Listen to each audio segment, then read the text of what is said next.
नमस्कार साथियों, Sai excellent coaching के यूट्यूब चैनल में एक बार आपका पुनः स्वागत है।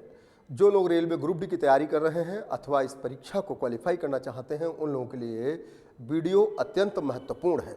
इसमें आपको हम रेलवे ग्रुप डी की संपूर्ण जानकारी देने का प्रयास कर रहे हैं। कैसे आपको तैयारी करनी चाहिए, कौन कौन सी किताबें पढ़नी चाहिए और कौन से तरीके को आपको अपनाना चाहिए कि ताकि आप पहली बार में रेलवे ग्रुप डी का एग्जाम क्वालिफाई कर सकते हैं। देखिए, 32,438 पद इस समय आए हुए हैं रेलवे ग्रुप डी में। अधिसूचना तिथि 28 दिसंबर 2024 थी और ऑनलाइन आवेदन प्रारंभ तिथि 23 जनवरी 2025 है। यानी 23 जनवरी 2025 से 32,438 पदों के लिए ऑनलाइन आवेदन प्रारंभ हो चुके हैं।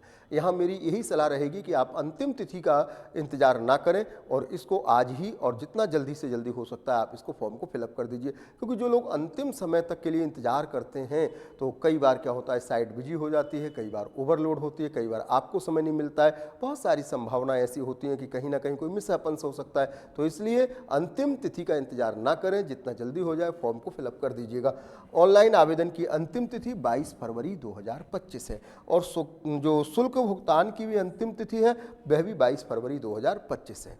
तो ऑनलाइन आवेदन प्रारंभ हो चुके हैं। आप अंतिम तिथि का इंतजार ना करते हुए फॉर्म को जितनी जल्दी चाहें भर सकते हैं। अब बात करते हैं कि इसके लिए शुल्क क्या है। तो जो सामान्य और ओबीसी कैंडिडेट हैं उनको 500 रुपये शुल्क है। जो एससी, एसटी, ईबीसी, महिला, ट्रांसजेंडर हैं उनके लिए 250 रुपये शुल्क है।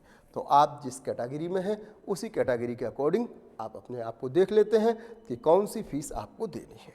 इसके बाद अगली बात करें हम कि इसके लिए आयु सीमा का निर्धारण क्या है। तो बेटा जो आयु सीमा है उसको देखें हम रेलवे ग्रुप डी में 32,438 पद के लिए 1 जुलाई 2025 के लिए ये कैलकुलेशन होगी। तो जिनको कैलकुलेशन आता है निकाल लेंगे अपनी आयु। 1 जुलाई 2025 के लिए आपकी न्यूनतम आयु 18 वर्ष होनी चाहिए और 1 जुलाई 2025 को आपकी अधिकतम आयु 36 वर्ष होनी चाहिए। लेकिन आरआरबी अपने नियमों के अनुसार ग्रुप डी के लिए विभिन्न पदों के लिए लेवल 1 की स्थिति में आयु में छूट प्रदान करता है। मतलब जो कैंडिडेट ओबीसी हैं उनको 3 वर्ष की छूट होगी और जो कैंडिडेट एससी वर्ग के हैं उनको अधिकतम 5 वर्ष की छूट होती है। तो इस तरह से आप अपनी आयु की कैलकुलेशन 1 जुलाई 2025 के अकॉर्डिंग कर सकते हैं। ये थी बात आयु की। आगे बढ़ते हैं। आपको आज संपूर्ण जानकारी रेलवे ग्रुप डी के बारे में हम इस वीडियो के माध्यम से देने वाले हैं। तो देखिएगा, इन 32,438 पदों के लिए एग्जाम टाइमिंग क्या होगी, परीक्षा में मिलने वाला समय क्या होगा। जो सामान्य उम्मीदवार हैं उनके लिए 90 मिनट मिलेंगे। 1.5 घंटे में ये पेपर हल करना होगा। 100 प्रश्न आएंगे और जो पीडब्ल्यूडी कैंडिडेट हैं जो उनको 120 मिनट मिलेंगे। तो अर्थात आप ज़्यादातर लोग सामान्य उम्मीदवार ही होते हैं तो 90 मिनट मानकर चलेंगे कि आपको 90 मिनट इस पेपर को हल करने के लिए प्राप्त होंगे। आगे बढ़ते हैं। अब देखते हैं कि इसका जो एग्जाम पैटर्न है वो कैसा होगा। तो देखिए बेटा, एग्जाम पैटर्न में आपसे कुल 100 प्रश्न पूछे जाएंगे। ये जो 100 प्रश्न होंगे, सामान्य विज्ञान के 25 प्रश्न होंगे और 25 प्रश्न मैथ के होंगे। तो 50 प्रश्न टोटल ये हो गए और इन 50 क्वेश्चन को आपको 50 मार्क्स निर्धारित रहेंगे। ओके। जनरल इंटेलिजेंस और रीजनिंग दोनों का पार्ट एक ही होता है। एक में वर्बल, एक में नॉन वर्बल रीजनिंग होती है, मैथमेटिकल रीजनिंग होती है। इसमें टोटल 30 क्वेश्चन आपको रहेंगे और टोटल आपके इसके लिए 30 मार्क्स निर्धारित रहेंगे। इसके बाद general awareness and current affairs से 20 प्रश्न रहेंगे और जो ये 20 प्रश्न 20 क्वेश्चन हैं इनके लिए 20 मार्क्स निर्धारित रहेंगे। अब आप देखते हैं कि कैसे इसको हम तैयारी करें कि ताकि पहली बार में हम सफल हो जाएं।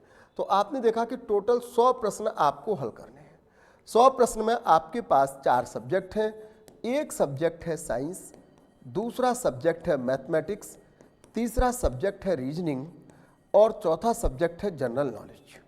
अब इन चारों सब्जेक्ट को कैसे हम करें कवर वो आप देखिए। तो देखो क्या तरीका है इसको सॉल्व करने का कि ताकि आप एक बार में ही ये 32,438 पद हैं रेलवे के, इनमें आप एक सीट चाहते हैं और वो एक सीट आपको कैसे प्राप्त हो।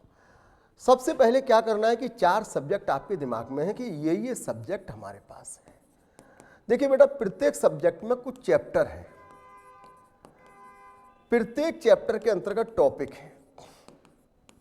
आपको क्या करना है कि जैसे साइंस है, साइंस में जूलॉजी, बॉटनी, फिजिक्स और केमिस्ट्री है। आपने आज मिशन बनाया कि मैं 1 सप्ताह में जूलॉजी फिनिश कर दूंगा, तो जूलॉजी के लिए 1 सप्ताह दीजिए और 1 सप्ताह में जूलॉजी फिनिश कर दीजिए। ये नहीं कुछ लोग क्या करते हैं कि उसको महीनों तक रगड़ते रहते हैं, नहीं, एक मिशन बनाइए। और मिशन में क्या होता है कि जैसे आज आपने देखा कि आज 1 तारीख है, तो आप उसको लगा लीजिए कि सप्ताह भर यानी 7 तारीख तक मुझे पूरी जूलॉजी फिनिश कर देनी है, तो 7 दिन पूरी जूलॉजी, मिशन जूलॉजी पर रहिए, फिर बॉटनी, फिर फिजिक्स, फिर केमिस्ट्री। यहाँ पर क्या होता है कि जैसे आपने टॉपिक पढ़ा, देखो कोशिश कीजिए कि प्रश्न उत्तर के माध्यम से मत पढ़िएगा, प्रश्न उत्तर रटने के अलावा कोई चारा नहीं होता। टॉपिक वाइज पढ़िए। टॉपिक वाइज का मतलब है कि आपने जूलॉजी में कंकाल तंत्र उठाया तो स्केलेटन सिस्टम उठाया, तो पूरे स्केलेटन सिस्टम को, थ्योरी को पढ़िए और उसको समझते हुए पढ़िए। उसके बाद जब बुक बंद कर लें उसके बाद उसको चिंतन कीजिए, सोचिए, क्योंकि जितना आप सोचते हैं, आजकल के स्टूडेंट क्या सोच रहे हैं, पीडीएफ है हमारे पास, ऑनलाइन है हमारे पास, नोट्स है हमारे पास, किताबें हमारे पास। अरे किताबें हैं, नोट्स हैं, पीडीएफ है, ऑनलाइन है, सब कुछ है, लेकिन आपका नॉलेज कौन सा काम आएगा? जो आपके ब्रेन में है। वहाँ पर आपको ये सब कुछ उपलब्ध नहीं होगा।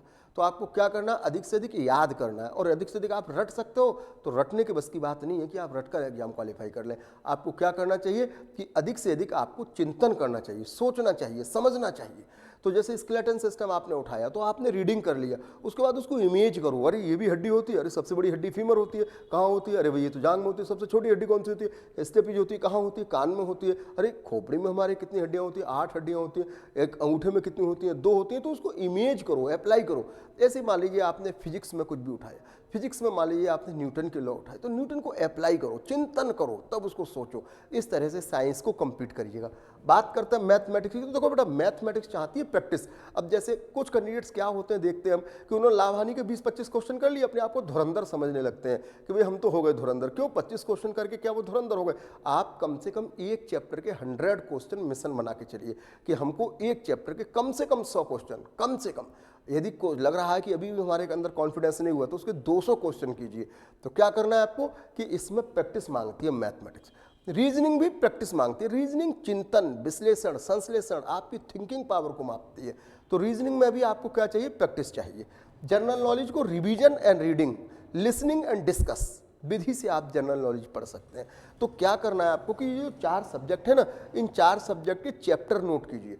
चैप्टर जिसके पास सिलेबस की अगर कोई प्रॉब्लम हो तो हमसे ले सकते हैं, हमारे इस फ़ोन नंबर पर आप संपर्क कर सकते हैं, तो हम आपकी प्रॉब्लम को सॉल्व कर सकते हैं। कोई भी प्रॉब्लम हो एग्जाम से रिलेटेड, आप ये 9758771971 नोट कर लीजिए, हम आपकी प्रॉब्लम को सॉल्व करने का प्रयास करेंगे। तो आपको क्या करना है? साइंस है, मैथ है, रीजनिंग है, जनरल। और देखो क्या करना है, 3 बिंदु पर काम करो। सबसे पहला काम करो बेटा कि जो सिलेबस है ना, उस सिलेबस को सबसे पहले कंप्लीट करो, ये पहला काम है। दूसरा काम आप कीजिए कि प्रीवियस ईयर के जो क्वेश्चन हैं वो कम से कम 5 ईयर के कंप्लीट कीजिए। और तीसरा काम कीजिए कि कम से कम 50 मॉक टेस्ट हल कीजिए। बस ये तरीका है, और इन 3 तरीकों को जिसने अपना लिया, मैं गारंटी के साथ कह रहा हूँ, वो एग्जाम पहली बार में ही क्वालिफाई कर लेगा। आप पढ़ते कितना रहिए, लोग 10-10 घंटे पढ़ रहे हैं, पढ़ने से कुछ नहीं होता है। बात है कि आप याद कितना रख रहे हैं, बात है आप कॉन्सेप्ट कितना क्लियर कर रहे हैं, बात है आप समझ कितना रहे हैं। तो समय का सदुपयोग कीजिए, समय का दुरुपयोग मत कीजिए। और एक यहाँ सलाह और देना चाहूँगा, कोशिश कीजिए कि जब भी पढ़ें पेन कॉपी लेकर पढ़ें, जब भी पढ़ें पेन कॉपी लेकर के पढ़ें। और अगर कोई आपको प्रॉब्लम्स है, कोई भी समझ में नहीं आ रहा है, कोई भी प्रॉब्लम्स एजुकेशन रिलेटेड है, आप हमारे इस नंबर पर संपर्क कर सकते हैं, आप व्हाट्सएप कर सकते हैं, मैं आपकी प्रॉब्लम को सॉल्व करने का प्रयास करूँगा। ओके।